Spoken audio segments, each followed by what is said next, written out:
Assalamualaikum warahmatullahi wabarakatuh. Allahumma salli ala Sayyidina Muhammadin tibbil qulubi wa iha wa afiyatin abdani wa الأبصار وانبيائها وعلى آله وسلم يا اللهم صل على سيدنا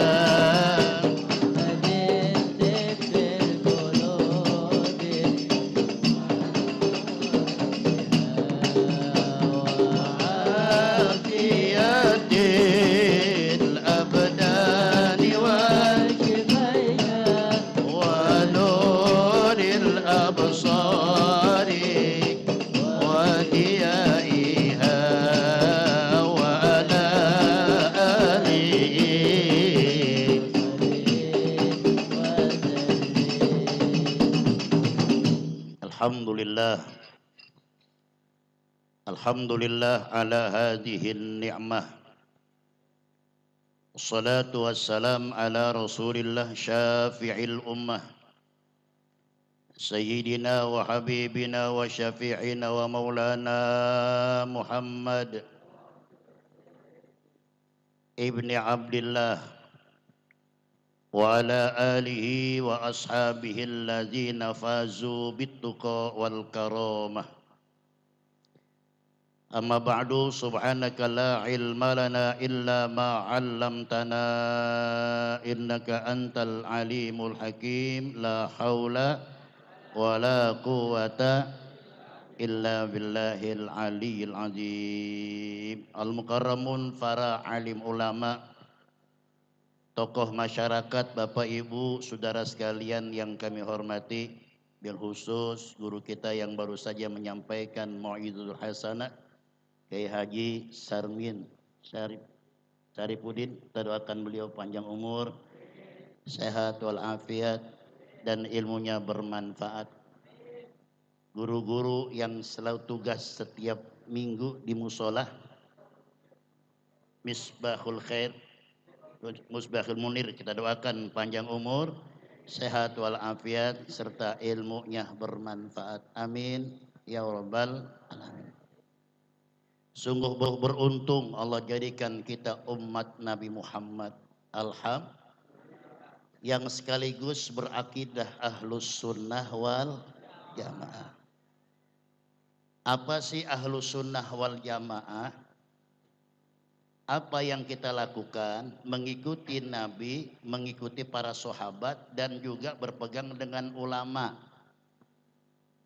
Sebab kita nggak ketemu Nabi, yang ketemu ulama. Terus sambung sinambung sampai kepada baginda Muhammad sallallahu alaihi wasallam. Pak RT ngaji malam ini salaman sama guru, sama Pak RT ketemu Nabi Muhammad sallallahu alaihi wasallam lewat jabatan tangan. Inilah satu kenikmatan orang yang berakidah ahlus sunnah wal. Yang kedua, ciri khasnya apa sih? Bapak mati tahlil, gitu aja udah gampangnya ya. Bapak kita mati tahlil gak kalau kita bikin? Tahlilan. Cuman sayangnya kita nggak tahu dalil. Lo ngapa engkau lu mati tahlil? Gue mau ngikutin bapak gue aja gitu. Ya. Tapi bagus daripada nggak sama sekali. Ya Pak. Kenapa? Sebab kita ngikutin para ulama yang dibawa oleh guru-guru orang tua kita. Insya Allah orang tua kita meninggal dunia, kita baca tahlil, insya Allah pahalanya nyampe. Amin ya robbal. Ini malam ini yang wakaf musola, Bapak yang pernah nyumbang bangun musola, semua kebagian pahala. Alhamdulillah. Semakin banyak orang yang hadir pada malam ini, maka semakin banyak pahala yang Allah kirimkan untuk orang yang mewakafkan musola ini.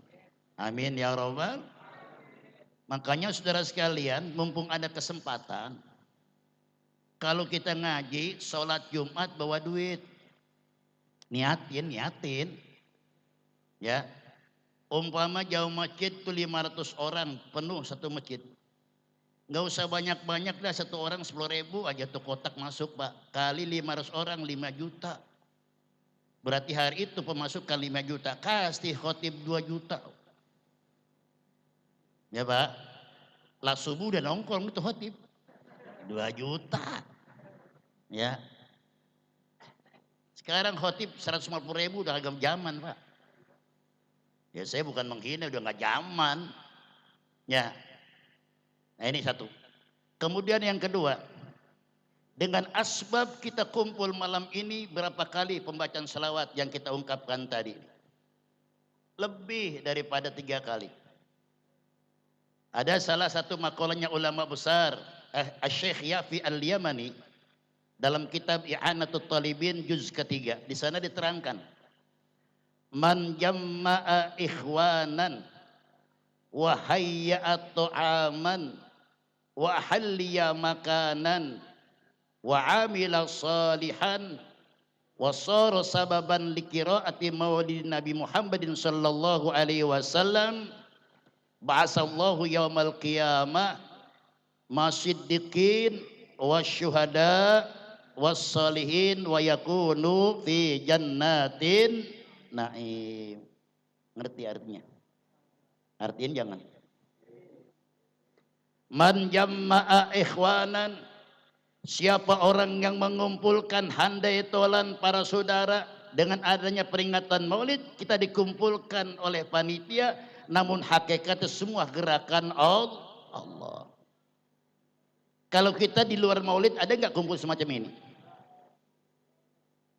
Pengajian banyak gak yang hadir? Berapa orang kalau pengajian yang ngaji? 15. Dikit amat.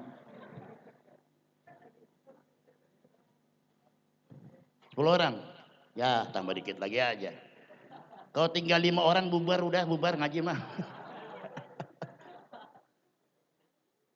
Saya alhamdulillah, saya bukan pamer, emang udah kenyataan. 35 tahun Pak saya ngajar di Kalisari. Alhamdulillah jamnya nggak tambah-tambah 30 orang juga. Kenapa berat Pak? Ngaji itu berat. Berat. Pahalanya banyak. Ini kata Rasulullah SAW, manintaqala liyata'al ilma ghufira lahu qabla ayyahtua. Siapa orang yang melangkahkan kakinya untuk hadir di majlis taklim, sebelum dilangkahkan kakinya Allah telah berikan ampunan kepada mereka. Amin ya rabbal. Itu baru niatnya doang. Belum langkah, semakin banyak, semakin jauh, semakin banyak pula pahala yang Allah akan janjikan kepada mereka. Sekarang kita nggak usah yang jauh dah, yang deket aja kita rawatin. Malam apa di sini pengajian? Setiap malam, malam apa lagi? Jumat doang. Kalau kita sempatkan diri kita malam Jumat termasuk malam yang diagungkan oleh Allah, kita niat ngaji, Masya Allah pahalanya lebih hebat daripada orang sholat sunnah 1000 rakaat. Ada orang Kalisari sholat 1000 rakaat, ngampleh bisa. Jangankan 1000 rakaat, terawih aja ngepot. Terawih yang mimpin aki-aki, lelet banget bacaannya aki-aki. Alhamdulillahirabbil alamin. Terawih bacanya begitu, yang sama-sama aki-aki enak, amin. Anak yang begini bukan amin, kapok gitu. Harus tahu dirilah ya. Apa maksudnya berat Pak? Kita nggak mungkin mampu, termasuk saya, salat sunnah 1000 rakaat. Cukup kau hadirkan dirimu di majlis taklim, kata Nabi, lebih utama daripada sholat sunnah 1000 rakaat. Alhamdulillah. Malam ini mudah-mudahan kita dapat fadilah pahala 1000 rakaat. Lebih utama daripada menjenguk orang sakit sebanyak 1000 orang. Kalau kita nih diperintahkan untuk menjenguk orang sakit 1000 orang. Berapa hari kira-kira baru kenal? Baru habis semua. Kemarin COVID banyak yang mati tuh Pak. Kalau Bapak atau banyak yang sakit, kalau Bapak hari itu diperintahkan oleh Allah hukumnya wajib menjenguk orang yang sakit sebanyak 1000 orang, nggak bakal mampu kita Pak. Sekarang kita nenteng bawa-bawaan, kan biasanya orang kalau jenguk orang sakit kan bawa-bawaan tuh. Ini saya pesan nih Pak nih, kalau besok ngeliatin orang sakit, bawa pisang yang mengkel, jangan yang mateng. Bawa durian yang mengkel, jangan yang mateng. Ntar yang sakit sembuh baru mateng, beda makan. Kalau makan yang mateng, yang nungguin yang makan.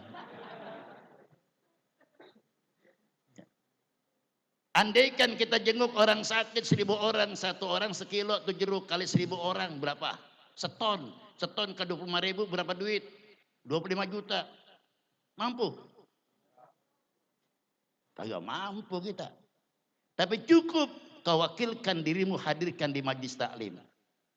Lebih utama daripada nyolatin orang yang mati sebanyak 1000 orang. Gak pernah Pak kita nyolatin 1000 orang. Tadi Ustaz Sarmin tuh cerita. Kadang-kadang gara-gara ekonomi kita goyang ya Pak. Udah pengen masuk majlis taklim, kaki kita udah sebelah tuh. Masuk tuh. Ya Pak. Handphone kita bunyi. Ditanya sama teman, di mana lo? Gue lagi mau ngaji. Lu pulang bisa nggak sebentar? Gue punya duit 10 juta nih buat lo. Ngaji apa pulang? Ayo pulang apa ngaji? Duit jahat kalau gitu. Dulu ada ustadz hidupnya susah. Ustadz disuruh nyembayangin anjing.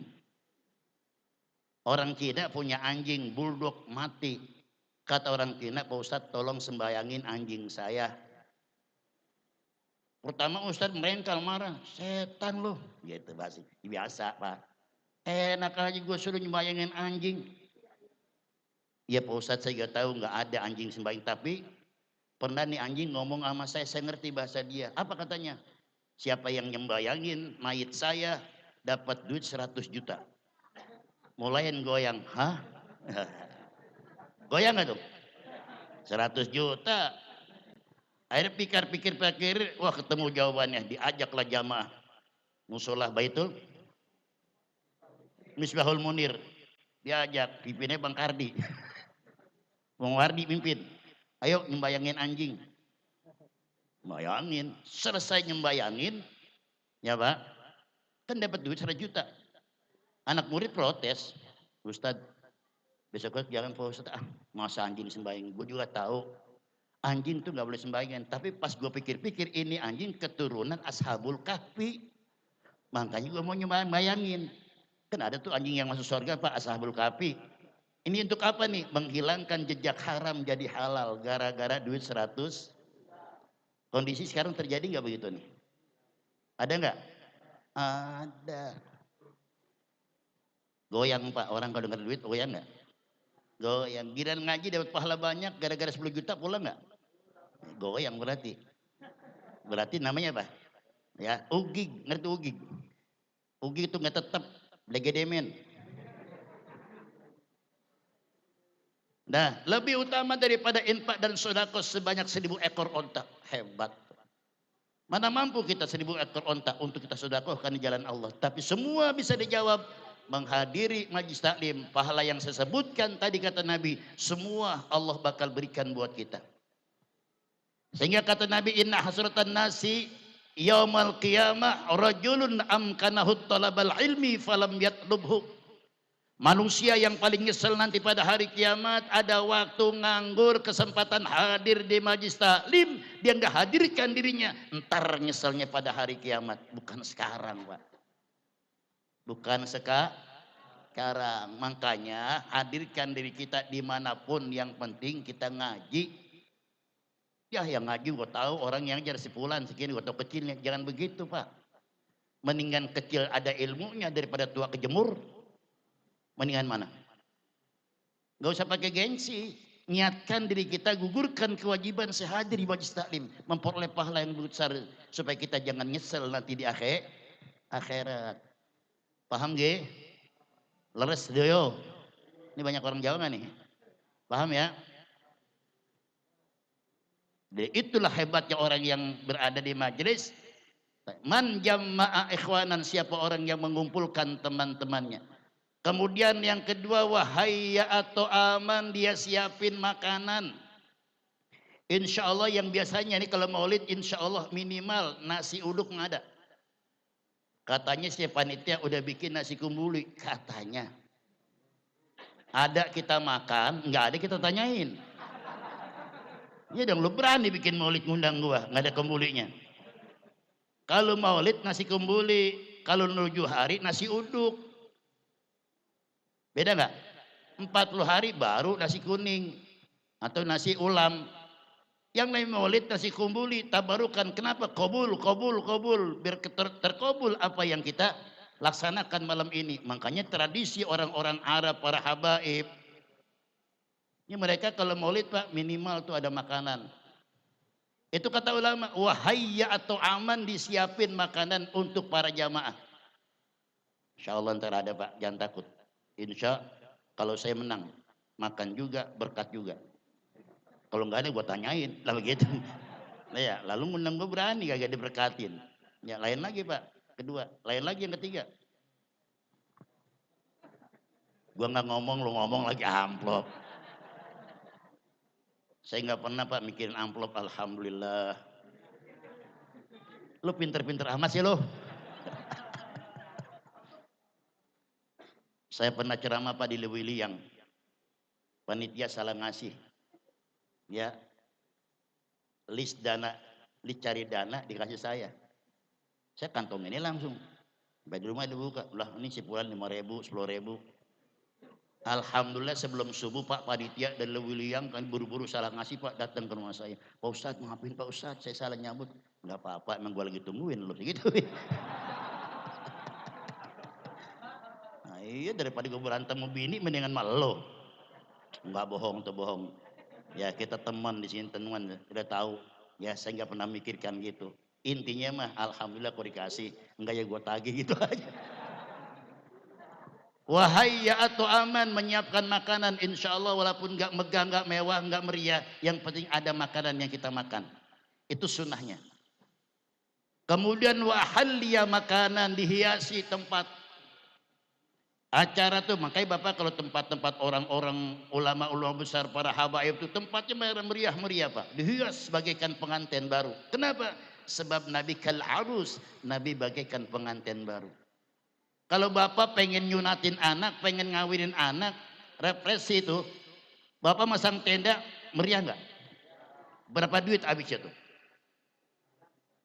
Ada yang 50 juta, tendanya doang, sama tamannya tuh Pak, kan gitu Pak. Kenapa di saat Rasulullah kita hadirkan, di saat kita memperingati hari kelahiran Nabi Muhammad, seakan-akan itu mubazir. Tidak mubazir, ini apa yang kita kerjakan semua kalau bakal jadi sakti pada hari kiamat di hadapan Allah. Ya Allah, saya pernah nempelin pelambungan untuk menyambut hari kelahiran kekasihmu Muhammad. Kata Allah, siap, gue catat lo. Ini Bapak jangan bilang remeh nih Pak. Apa yang kita kerjakan semua mendapatkan nilai pahala di hadapan Allah.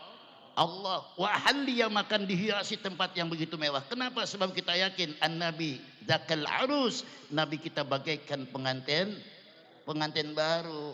Jangan bilang mubazir Pak. Ya.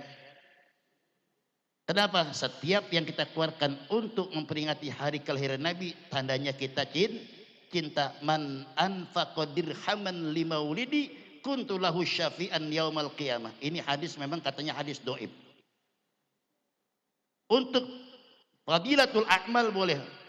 Siapa orang yang menyumbangkan sedikit hartanya untuk acara peringatan maulid, insya Allah kelak akan mendapatkan syafaat dariku. Amin ya rabbal. Berlogika, logikanya begini, logika. Tidak mungkin orang itu nyumbang kalau dia nggak cinta. Kadang ada orang diajak peringatan maulid, sama panitia datang ke rumahnya. Ketahuan kan biasa panitia nenteng map tuh bawa mat. Ya maulid dah nih. Maulid dah. Pasti dah. Padahal belum tentu Pak. Ada orang datang, kadang-kadang kita curiga duluan. Dari assalamualaikum aja Pak, kadang kita curiga duluan. Kan assalamualaikum macam-macam kan ya Pak. Ada masalah assalamualaikum nagih utang. Assalamualaikum nagih utang tuh. Berarti yang tuan rumah punya utang. Ada lagi, assalamualaikum warahmatullahi wabarakatuh. Kiai mau ceramah. Ya dong, masuk ke assalamualaikum. Nggak mungkin. Ada lagi yang ketiga, assalamualaikum. Siapa tuh? Kita kadang-kadang suka curiga aja duluan. Dan belum tentu. Ya Pak. Andaikan kita diajak, alhamdulillah ya Allah, rezeki saya masih diajak untuk melakukan kebaikan. Bersyukur Pak kita kepada Allah. Mendingan mana duit Bapak jatuh buat nyawer biduan daripada kita pilih untuk peringatan maulid, mendingan mana? Yang benar. Yang benar nih, saya ragu ngomongnya nih. Mendingan nyawer apa maulid? Mudah-mudahan Allah kabulkan ya. Nyawer kelak akan dihisab oleh Allah harta yang telah kau keluarkan. Ada orang saya bilang, nanti jangan nyawer mulu Pak Ustadz, kan kalau ngirangin pahala, ngirangin orang dapat pahala. Iya bener, kan sama Pak Ustadz, ngirangin biduan pahala juga setan. Saya bilang, enak aja, harus beda. Beda nggak? Beda Pak. Kenapa? Ini kata ulama, niatul khair la yaqau fi syarr. Niat yang baik nggak boleh jatuh ke tempat yang tidak baik. Sedekah bagusnya, girangin orang bagusnya. Tapi kalau girangin tanda maksiat boleh nggak? Nggak boleh. Bapak tuh siapkan makanan, berarti kan ada duitnya. Ya Pak, dihiasin tempat, berarti kan ada anggaran. Wa amila salihan, malam ini dengan asbab kita kumpul, kita beramal yang soleh, berbuat baik, silaturahim sama tetangga. Ya Pak, Bapak jawab salam, saya ucapkan, Bapak dapat pahala. Berjabatan tangan dapat pahala. Nih Bapak berasa nyaman duduk bersanding ini Pak, pahala semua Pak. Masya Allah. Tahu padilahnya kita berjabatan tangan Pak. Kata Nabi, ma min muslimaini yaltaqiyani wa yatasofahani illa ghufira lahuma qabla ayyatafarraqa. Dua muslim berjumpa satu dengan lainnya, kemudian ia berjabatan tangan kedua belah pihak tadi, Allah akan gugurkan dosa di antara kedua belah pihak. Amin ya Rabbal. Pak, jangan Bapak anggap remeh itu salaman Pak. Inilah satu ajaran yang memang Rasulullah bawa. Kata Nabi, tamamu tahiyatikum al-musafahah. Kesempurnaan ucapan salamu berjabatan tangan. Kenapa? Dengan asbab berjabatan tangan digugurkan oleh Allah dosa kita antara kedua belah pihak. Yang kedua, membuat hati kita akrab. Segedeg apapun Kak, kita mau orang, kalau di jabatan tangan luntur hati kita Pak. Umpama doang. Segedeg sama Bapak. Tahu saya siapa salaman, hilang Pak perasaan dendam tuh Pak. Hebat ajaran Islam Pak. Hebat nggak? Hebat. Hari ini kita kumpul wa amila sholihan, kita berbuat baik, dengerin ceramah, nyari ilmu, ya. Kemudian yang keempat, wasara sababan liqiraati maulidin Nabi sallallahu alaihi wasallam. Dengan asbab kita kumpul, kita baca salawat, ya Rabbi salli ala Muhammad, ya Rabbi salli alaih. Berapa kali kita baca tadi Pak? Banyak gak? Lebih daripada 10. Kata Nabi, siapa orang yang baca salawat kepada aku 3 kali sebelum ia berdiri dari tempat duduknya, Allah akan ampunkan dosanya. Amin. Siapa orang yang baca 3 kali sebelum dia duduk dari tempat berdirinya, Allah akan ampunkan dosanya. Amin ya Rabbal. Kalau 3 kali menyebabkan pengampunan dosa Allah terhadap hambanya, bagaimana kalau kita baca lebih daripada 3 kali? Pantas Pak, malaikat Jibril, malaikat Israfil, malaikat Mikail, dan malaikat Israel datang berempat bertamu kepada Nabi Muhammad SAW. Apa yang pertama dikatakan oleh malaikat Jibril? Ya Rasulullah, Allahumma salli wa sallim. Ya Rasulullah, siapa saja di antara umatmu yang baca selawat minimal 10 kali, paling banyak 100 kali, aku siap mengantarkan nanti untuk menjembatani jembatan Shiratal Mustaqim. Amin ya Rabbal. Nggak percaya? Percaya nggak? Kalau nggak percaya pulang. Galak amat. Itu malaikat Jibril mengadu, ya Rasulullah, apabila di antara umatmu baca selawat minimal 10 kali atau 100 kali, nanti kalau jembatan Shiratal Mustaqim aku akan tuntun ya Rasulullah. Siapa yang nuntun? Malaikat Jibril. Dalam riwayat, tuh Pak, jembatan Shiratal Mustaqim rambut dibelah 7. Jangan dipikirin. Akal kagak nyambung. Rambut kecil mana bisa 7. Allah Maha kuasa. Wa kaifiyatuhu majhulun, kata Imam Ghazali. Kalau berbicara masalah iman, wa kaifiyatuhu majhulun wal imanu bihi wajibun. Perbuatan Allah yang tidak bisa masuk akal jangan dipikirkan, tapi kita mengimaninya hukumnya wajib. Orang yang baca selawat akan diantarkan, dituntun oleh malaikat Jibril. Masya Allah Pak. Nanti jembatan Shiratal Mustaqim Pak begitu mengerikan. Di bawahnya api neraka. Yang terpleset jatuh. Tapi orang yang baca selawat insya Allah diantarkan. Enak gak Pak? Kalau dituntun sama malaikat enak gak? Kita jangankan dituntun sama malaikat Pak. Kita ini lagi antri beli tiket Pak. Tiket nih mau masuk nonton bola. Ada orang kenal sama kita. Kebetulan panitia pertandingan sepak bola di stadion utama Gelora kenal sama kita. Kita dituntun dari belakang, nggak ikut antri. Enak gak tuh? Kalau di dunia saja kita merasakan enak dan nikmat, apalagi nanti Pak. Tidak ada pertolongan kecuali pertolongan Allah.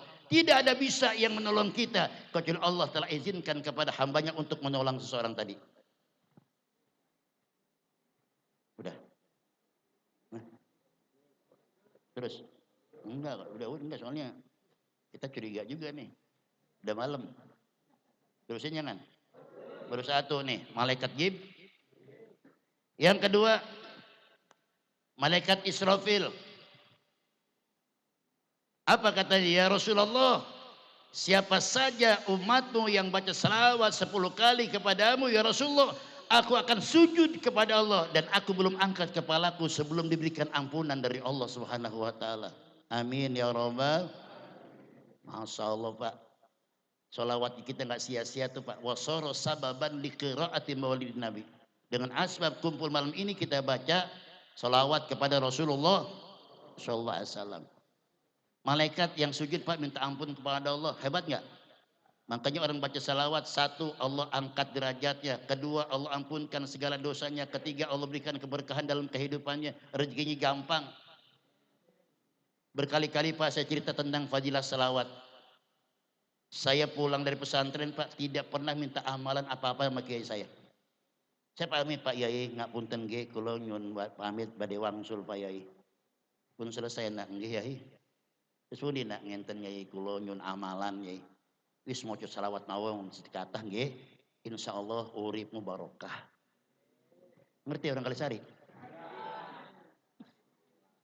PRT. Tahu ya? Ya PRT tok yang tahu, orang Kalisari kagak gaul. Ini bahasa timur. Saya pamit mau sama guru saya Pak Yai, saya mau pulang. Saya minta amalan Pak Yai. Ya sudah baca selawat aja yang banyak, insya Allah hidup kamu barokah. Saya tanya lagi, selawat sing pundi Yai? Sing pundi maun saya. Yang mana aja bagus nama selawat, nggak ada gabungnya Pak. Orang baca selawat mau ikhlas kayak mau kagak, mau nyombong sekalipun, Allah pasti balas pahala buat orang tadi. Berapa? 10 kali lipat ganda.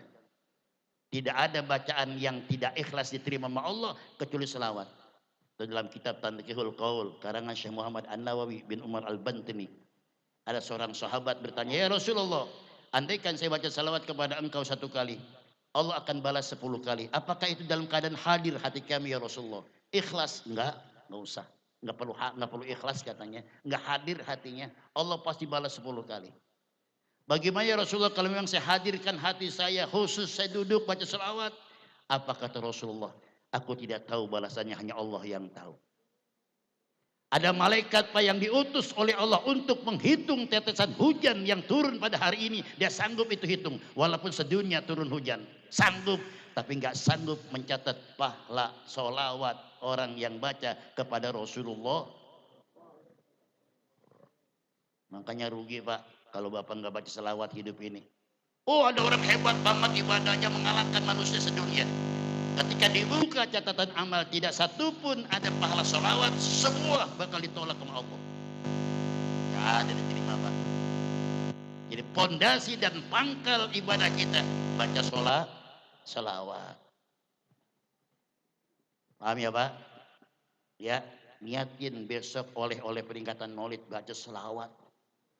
Selawat yang mana aja bagus. Selawat Kamilah bagus nggak? Bagus. Selawat Tilbil Qulub bagus nggak? Bagus. Tapi saya nggak bisa Pak Ustaz. Bapak bisa nggak baca Allahumma sholli ala sayyidina Ahmad wa ala sayyidina Ahmad? Bisa. Kalau nggak bisa mati mendingan. Ya, kebangetan kan gitu Pak ya. Mau selawat sing akeh insyaallah uripum barokah. Itu aja saya ingat dari guru saya. Alhamdulillah Pak, tahadus bin matillah. Saya nggak pernah belajar ilmu jago, nggak pernah saya belajar ilmu santet, emang saya nggak bisa. Selawat aja setiap hari semampu saya. Semua dijawab oleh Allah dengan gampang, dengan mudah. Kalau saya sebutin takut Bapak dibilang saya pamer. Saya nggak ada kerjaan Pak kecuali ngajar dan ceramah, nggak ada penghasilan yang lain. Tapi semua dijamin sama Allah. Itu semua keberkah. Nah, singkat-singkat aja. Wasabak baca salawat. Akhirnya orang yang tadi itu kata Nabi, kata ulama Syahyafi al-Yamani, nanti ketika dibangkitkan oleh Allah dari liang kuburnya, dikumpulkan oleh Allah bersama siapa? As-siddiqin wasyuhada wassolihin wa yakunu fi jannatin naim. Nanti berada dalam surganya Allah. Di sujud tuh yang kedua, malaikat apa tadi? Isra. Ketiga, malaikat Mikail. Ya Rasulullah, siapa saja yang baca salawat 10 kali kepadamu ya Rasulullah, aku akan minumkan air telagamu ya Rasulullah. Nanti pada hari kiamat Pak, hidup begitu dahsyat, hari kiamat matahari sejengkal dari kepala kita. Nggak ada tukang dagang Pak, nggak ada di Sodom, nggak ada. Bapak aus, nggak ada tukang es, nggak ada. Kali gitu Bapak mau dagang es tadi akhirat, sama dagang payung. Ayo tak dapar sekarang. Orang yang baca salawat kata malaikat Mikail, ya Rasulullah, aku akan berikan minum dari telagamu. Siapa orang yang minum dari telaganya Rasulullah, selama kita menanti hisab, selama kita menanti vonis dari Allah masuk surga atau neraka, tidak akan diberikan rasa haus oleh Allah Subhanahu wa taala. Berkahnya kita baca salawat. Malaikat Israel, tahu Israel Pak? Malaikat penjabut nyawa. Ini nggak pernah damai. Kalau sudah waktunya apapun dibutot sama dia. Beda sama Nabi Musa Pak. Nabi Musa pernah dicabut nyawanya, ditabuk tuh malaikat Israel. Matanya sampai keluar. Ini bukan bohong Pak, hadis menerangkan tuh. Nabi Musa terkenal galaknya Pak. Waktu hidup pernah memukul anak muda langsung mati sekaligus. Nabi Musa mau dicabut nyawanya, ditabuk malaikat Israel. Enak aja lu nyabut. Akhirnya nggak berani tuh malaikat Israel nyabut nyawanya Nabi Musa. Diajak jalan-jalan dulu, ya, oleh malaikat Israel. Pas udah capek, segera pulas baru dibetot. Takut ditabok lagi. Emang terkenal pada dalam riwayat Nabi Musa orangnya galak, ya. Tapi galaknya Nabi Musa, Nabi. Kalau ente galak adat doang gede, bukan galak prinsip, ya. Macam-macam Pak cerita orang-orang alim, ya. Bagaimana dia menghadapi malaikat itu. Seperti halnya Nabi Allah Ibrahim. Malaikat Israel datang, ya Nabi Allah Ibrahim, Allah perintahkan aku untuk mencabut ruhmu. Apa kata Nabi Allah Ibrahim? Apakah ada seorang kekasih akan mencabut kekasihnya, akan mematikan kekasihnya? Malaikat nggak berani nyabut ruhnya Nabi Allah Ibrahim. Kemudian dapat jawaban dari Allah, katakan ya Israel kepada kekasihku Ibrahim, apakah kau pernah dengar sang kekasih nggak mau berjumpa dengan kekasihnya? Jadi kalau makan bapak nih pengen mati, bilang ya Allah saya pengen berjumpa denganmu ya Allah. Mau? Mau nggak? Mau nggak nih ngomong? Takut.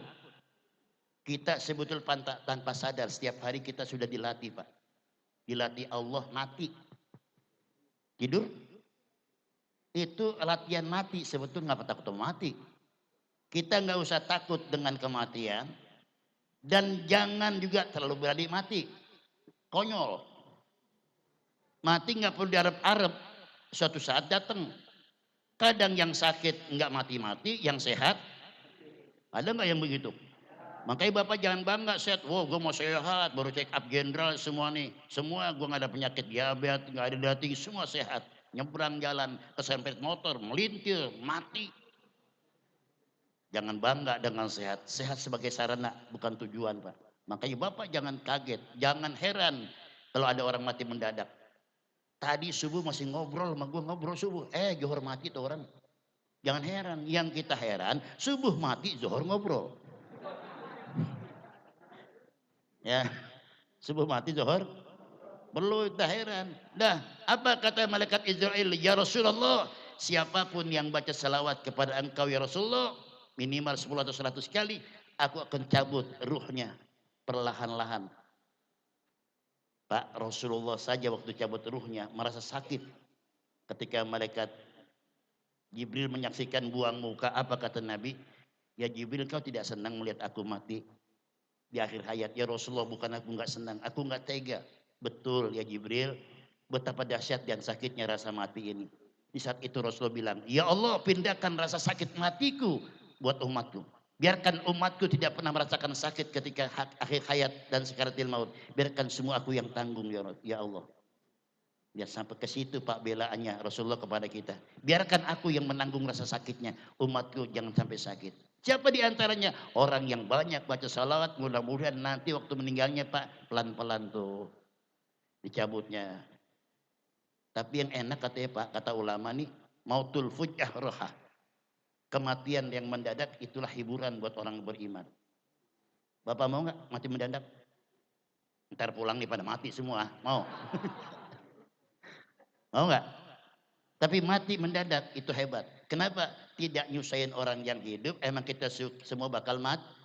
Yang perlu kita pertanyakan Pak, persiapan apa untuk mengiringi kita nanti mati? Kita mati bukan bawa amal Pak. Salah ngomongnya kalau bawa amal mah. Kalau bawa amal yang bagus-bagus kita bawa, yang jelek kita tinggal, itu namanya bawa. Besok kita bukan bawa, diikutin. Itu yang kita ngeri Pak, kira-kira yang ngikutin kita banyakkan mana nih yang bagus sama yang jelek. In khairan fa khairun wa in syarran fa syarrun, kata Nabi. Kalau bagus perbuatan kita, mudah-mudahan yang ngikutin kita yang bagus. Yang jelek diting, itu namanya diikutin. Tapi yang bawa, Bapak besok mau pulang kampung nih, ke Jawa, Surabaya, mau lebaran. Ya Pak, oleh-oleh yang bagus apa yang jelek kita bawa.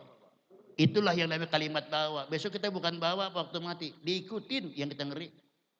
Mudah-mudahan yang ngikutin kita amal yang soleh Pak. Amin ya Rabbal. Dah kemalaman Pak. Masih banyak sebetulnya kalau mau terangin lagi. Fadilah sholawat. Saya tahu orang Kalisari matanya layu. Paling kuat konsentrasi ngaji setengah jam. Ya Pak. Apalagi ibu-ibu seperempat jam. Ini secara ilmu kejiwaan, ilmu fisiologi begitu Pak. Makanya kalau Ustadz ceramah kelamaan berarti Ustadz nggak tahu suasana. Daripada saya diomelin jamaah mendingan berhenti udah. Saya paham banget Pak kalau udah mulai koset. Ya kan gini tuh. Berarti udah nggak antusias. Berarti tuh udah nggak masuk ngaji. Kenapa? Lewat setengah jam. Ngomong lama. Nah ini aja Pak ya. Mudah-mudahan bermanfaat. Jadi apa yang dikatakan oleh Syekh Yafi Al-Yamani, mudah-mudahan semua nanti Allah buktikan pada hari kiamat. Kumpulnya kita untuk maulid, baca selawatnya kita untuk maulid, sedekahnya kita pun harta kita untuk maulid, mudah-mudahan kelak mendapatkan syafaat baginda Muhammad sallallahu alaihi sallallahu ala Muhammad sallallahu alaihi wasallam sallallahu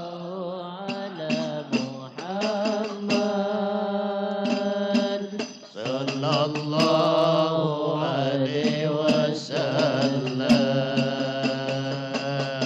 sallallahu ala Muhammad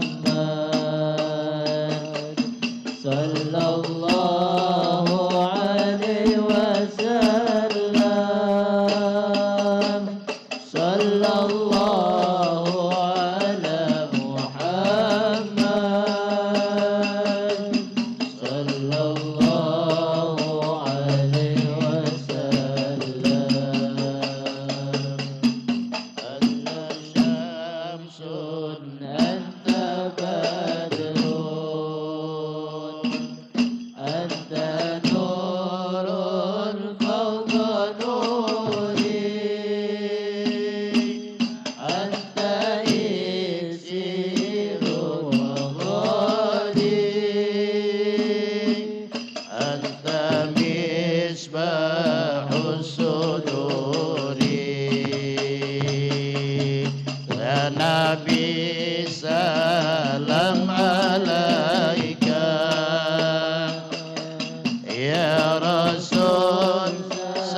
salli wa sallim wa barik alaih. Mudah-mudahan bermanfaat. Kurang lebihnya minta maaf. Assalamualaikum warahmatullahi wabarakatuh. Waduh, yuk Pak, ini ada tradisi di Jawa. Karena kolaborasi dengan tradisi Jawa, motong tumpeng. Nggih, Pak RT, ngajeng, jangan ngajeng. Sami-sami kali kulo. Lo sampean